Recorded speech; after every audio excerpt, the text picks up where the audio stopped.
Bapak Ibu yang dikasihi oleh Tuhan Yesus Kristus, selamat malam. Kita berjumpa kembali dalam program I5, Immanuel 5 Minutes. Terlebih dahulu, terimalah salam dari kami, damai di hati, tekun bersekutu, dan tangguh melayani. Firman Tuhan pada malam hari ini kita ambil dari 1 Korintus 14 ayat 20 sampai 25 dengan tema dewasa dalam persekutuan umat yang membangun. Jemaat yang dikasih Tuhan, bagian ini adalah uraian Paulus menutup begitu banyaknya uraian teologis yang Paulus sampaikan kepada jemaat di Korintus, khususnya mengenai karunia-karunia dan talenta-talenta yang dimiliki oleh jemaat di Korintus. Paulus bahkan memberikan penegasan betapa nubuat-nubuat begitu utama dibandingkan dengan bahasa roh. Ada 3 hal yang ingin Paulus sampaikan kepada jemaat di Korintus. Yang pertama adalah apa yang disampaikan Paulus pada ayatnya yang ke-20. Pada ayat ini, Paulus sedang menghadapi jemaat Korintus yang suka sekali memamerkan bahasa roh. Mereka menganggap diri hebat atas segala hal tersebut. Mereka tidak peduli dengan orang lain, apakah orang lain memahami atau mendapat berkat dengan bahasa roh yang mereka ucapkan. Karena itu dengan tegas Paulus katakan di ayat 20, saudara-saudara, janganlah sama seperti anak-anak dalam pemikiranmu. Jadilah anak-anak dalam kejahatan, tetapi orang dewasa dalam pemikiranmu. Artinya apa Bapak Ibu Saudara? Artinya Paulus ingin supaya jemaat di Korintus meninggalkan sifat dan sikap egosentrisnya yang mengutamakan dan mementingkan hal-hal keakuan yang bersifat hiburan daripada kebutuhan. Dengan kata lain, mengapa harus berbahasa roh kalau kemudian tidak membawa manfaat bagi persekutuan jemaat? Untuk itu kemudian Paulus menekankan, kalaupun ingin menjadi anak-anak, jadilah anak-anak dalam kejahatan, artinya dalam kenaifan. Seorang anak tidak pernah berniat untuk berbuat jahat.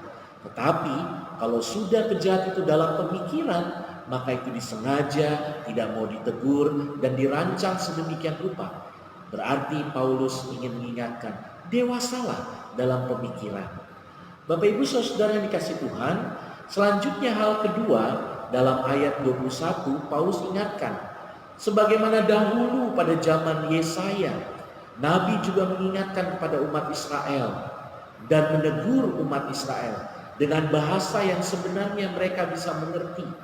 Namun karena umat Israel begitu bebal, mereka mengakui dan menganggap diri lebih hebat, bahkan lebih hebat dari Tuhan, sehingga mereka tidak mau ditegur oleh hukum Taurat. Itu yang dikatakan pada ayatnya yang ke-21. Karena menggunakan bahasa yang mereka mengerti, orang Israel tidak mau ditegur. Akhirnya Tuhan menggunakan bahasa asing. Dalam arti Allah mengirim bangsa-bangsa asing yang adalah musuh Israel untuk menawan mereka. Mereka diserahkan kepada bangsa-bangsa Asyur, Babel, bahkan Media dan Persia. Bangsa-bangsa ini berkata-kata dalam bahasa asing yang akhirnya menghukum umat Israel dengan kebebalan mereka itu. Apa yang mau dikatakan oleh Paulus dengan ayat 21 ini? Mengantar kita untuk mengerti dan memahami bagian ketiga dari firman Tuhan ini, yaitu ayat 22 sampai ayat yang ke-25.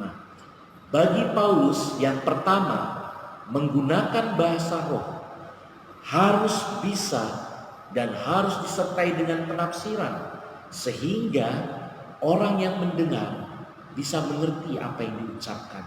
Kalau tidak, maka bahasa roh akan menempatkan jemaat atau orang-orang lain seperti orang Israel di negeri asing, tidak mengerti.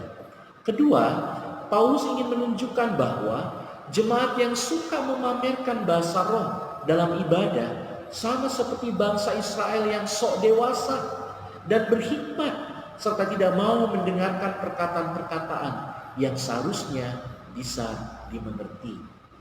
Dan yang ketiga, Bapak Ibu Saudara, pemakaian bahasa roh tanpa disertai dengan penafsiran dan membawa manfaat, bagaikan sebuah penghukuman.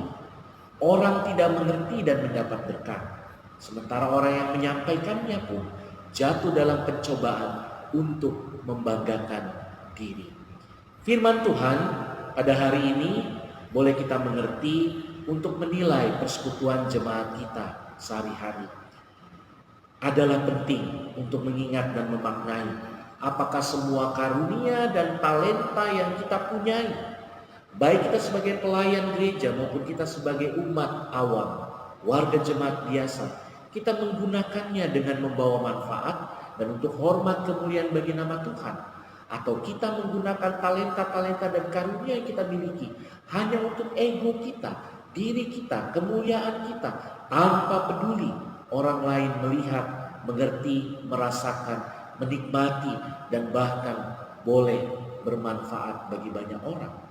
Bapak Ibu Saudara yang dikasihi Tuhan, jangan menjadi orang Kristen yang egois, jangan menjadi orang Kristen yang memegahkan diri, tapi jadilah orang Kristen yang membawa sukacita dan damai sejahtera bagi persekutuan umat. Kita berdoa. Allah Bapa yang Maha Baik, ajar kami untuk bersyukur dengan karunia dan talenta yang Kau beri, dan menggunakannya untuk membawa kebaikan dan manfaat bagi banyak orang, teristimewa untuk hormat kemuliaan bagi nama Tuhan. Terpujilah Kristus. Haleluya. Amin. Selamat malam Bapak Ibu, selamat beristirahat. Tuhan memberkati.